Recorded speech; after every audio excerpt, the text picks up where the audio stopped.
We've had Christians Together for Chesterfield for 3 years, which came out of a previous collaboration called Hope 2008.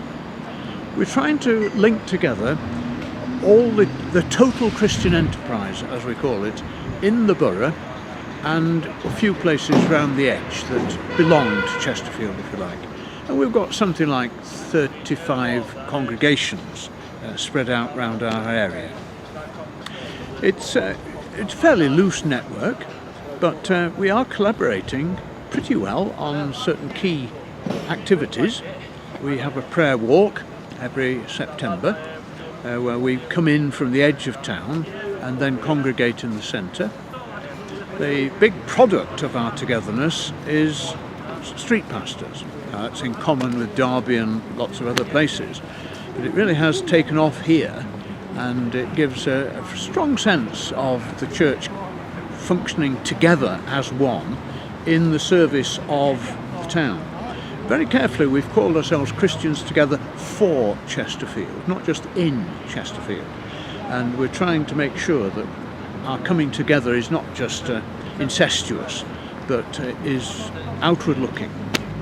Last summer we had something called Community Young Stars, where the churches came together and provided a play scheme for some children right through the summer holidays. And that was another sort of feather in our cap, and got us brownie points with the Borough Council. We collaborated with them. This coming January we've got the third of our Songs of Praise services, and that's going to be good too, I think. So that's us in Chesterfield, with a sense, I think, that we're getting it together. We're not all the way as we would like to be, but we're building, for instance, on the Whit Walk, which we've had for 100 years or more. We're building on Churches Association for Social Work, which is nearly a century of work for homeless and needy people. It really is exciting.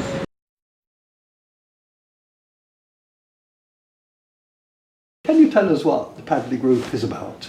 Certainly.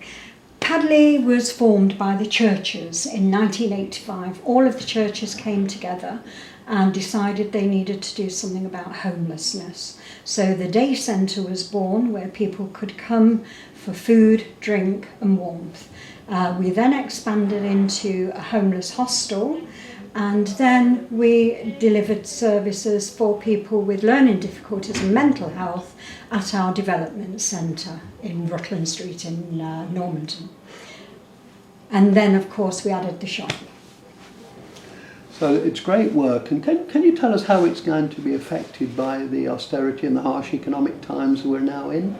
Well, that's a really grave concern at the moment, Right. because we are facing 84% cuts on the funding from the City Council. That puts our hostel in danger, grave danger. Right. We will still continue in delivering services from the day centre and from the development centre, but we see that the demand for services, particularly the homeless day centre, is going to grow to the point that we will be struggling to meet the need. Right. How can the churches help? Churches help an awful lot already, and we're extremely grateful for that help. Right. But really what we need is people to fundraise so that we can get the funds to make sure we can continue delivering those services. You already support us with food and with donations, but if we can get all the churches doing fundraisers to raise even more money for Padley, that would be a tremendous help.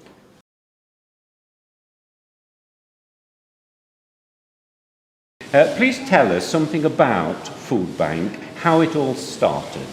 Well, we've been open now for about 3 months, although the project has been an idea that's been running for about a year. And we looked at various ways in which we can help people in the community, particularly around food, and did a bit of research and thought that food banks was the ideal thing. So the first thing we did was we invited all the churches and anybody else that's interested, and we had a meeting to talk about how it might work. And it's been successful so far, I understand. Yeah, very successful. Yes. We've distributed just over 2 tons of food. That's an amazing amount. How do you collect all this food? How is it assembled? It's really important for our project that all the food is collected from the public, and they can donate either by bringing things to our food bank or through our collection points, which we have about 25 around the area, or locally. We've been doing a lot of work with Harvest, so schools and also churches have been donating food. And then occasionally we have collections at Tesco stores, but it really is about the public donating food. Now this is Simon, amongst boxes and boxes of food. Tell us what you're actually doing, Simon. Okay, when somebody comes to the food bank, depending on whether it's a single person or a family with a certain number of children, we have different tick sheets which we follow, which enable us to work out who gets what. When we've done, we weigh it on the scales down there, and then take it through and give it to the family or the individual. Well, we have about 36 care professional agencies, and they signpost people to us with a voucher, and we basically just take their recommendation.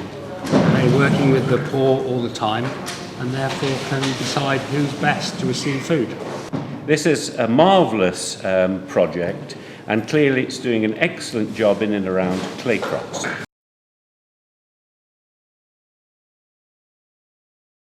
It's been another exciting and busy year for Christian Aid in Derbyshire. As ever, Christian Aid Week formed a major focus for our efforts, and we were really encouraged by what many groups managed to achieve during that week in May. And to celebrate all the efforts of our individual Christian Aid groups across Derbyshire, we were hosted at the Bishop's house for a garden party in June, where around 80 local organisers and their friends came along to celebrate all that had been achieved during that week. And obviously the fundraising goes on throughout the year, so this autumn the Bamford Christian Aid Group are organising their regular sponsored walk.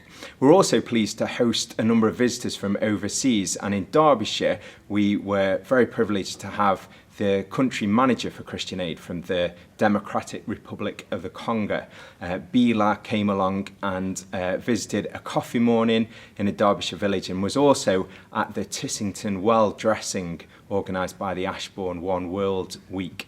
Another major focus over the last couple of months was the tax bus, a bus highlighting Christian Aid's tax campaign that travelled all over the country, and on the 23rd of September, a Sunday, toured throughout Derbyshire. We were hosted by Cliff College at 8:30 in the morning for a breakfast briefing. We then went on to Buxton and then on to Ashbourne, where the MP and now Transport Secretary MP Patrick McLaughlin was present. It was a great opportunity to profile the tax campaign, to talk about the fact that developing countries lose out on an estimated $160 billion in lost tax revenues each year. So once again, we're really grateful to all the churches and to all of our local supporters for all that they've done, as they've raised money, as they've prayed, as they've campaigned, as they've stood shoulder to shoulder with some of the poorest people around the world.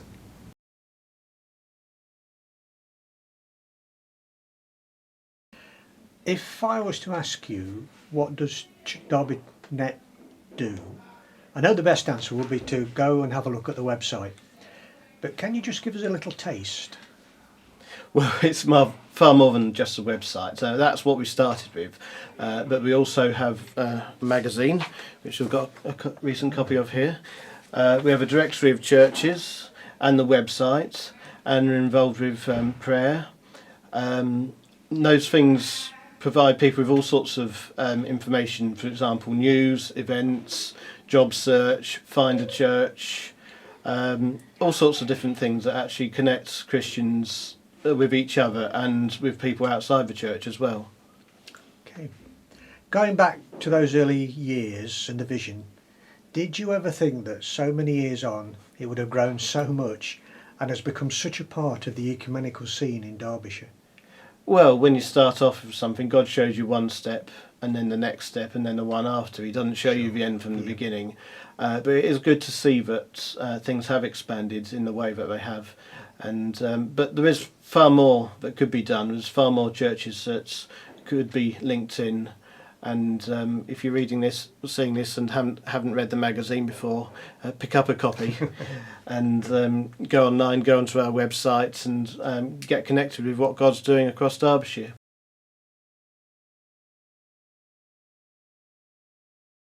We're sitting in Chellaston Methodist Church near Derby just before an ecumenical service, and a few people have agreed to speak to us about what their experiences of ecumenical services are. Roland, perhaps you'd like to tell me how many years it is since this began here at Chellaston? That would be 40 years. I was a founder member. And how many churches are involved? And the 3 churches, the Church of England, the Roman Catholic Church and the Methodist Church. And how do you think it's really helped you? It was founded really on friendship. That's marvellous.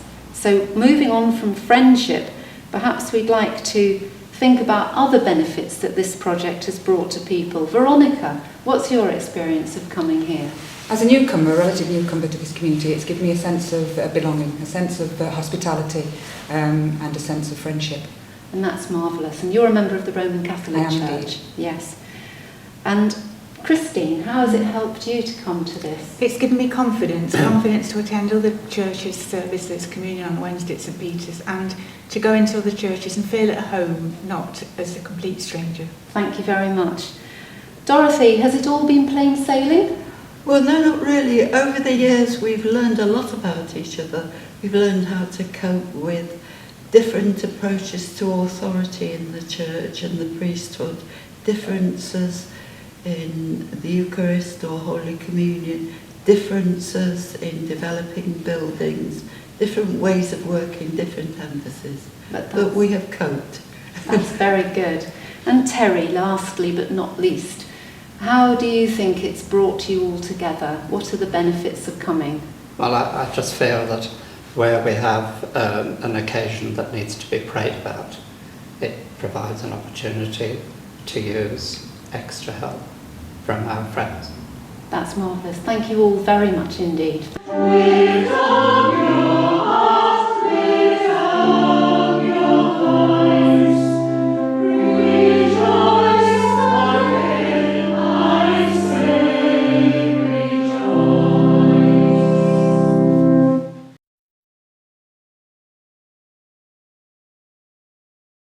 We ask you, Lord, that you would fill us with your love.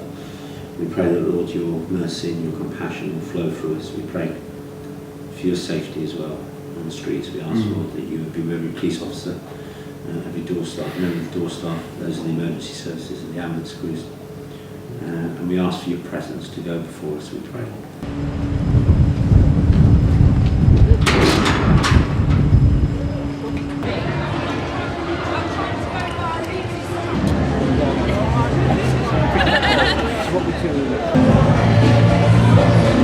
It's like you, as a street pastor, it feels like you're living out several parables in a life. So you're living out the parable of the sower. The seed's going out, you don't know where it's going to go, you don't know what's going to happen. And what we found is a lot of people, it's them observing how we handle people or how we're treating people.